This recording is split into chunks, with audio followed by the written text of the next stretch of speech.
नमस्कार.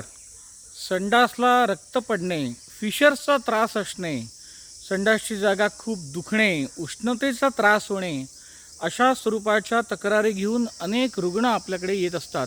आणि हा असा गरमीचा ऋतू लक्षात घेता त्यांना काही सल्ले मी देत असतो. जसं की हे लोक थंडीच्या दिवसामध्ये चहामध्ये आलं, सुंठ किंवा अशा काही उष्ण गोष्टी चहामध्ये टाकत असतात.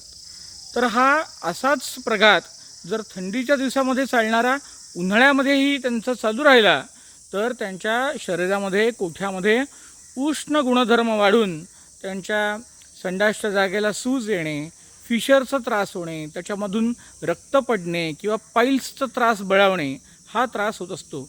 तर या रुग्णांना मी असा सल्ला देतो की तुम्ही जो चहा पिता त्याच्यामध्ये आलं किंवा चहापात किंवा अशा उष्ण वस्तू, दालचिनी, चहाचा उष्ण मसाला हा न घालता अगदी साधा फिका चहा प्यायला हरकत नाही, पण कोणत्याही उष्ण वस्तू घालून चहा पिऊ नका.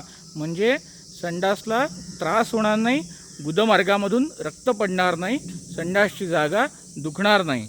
धन्यवाद.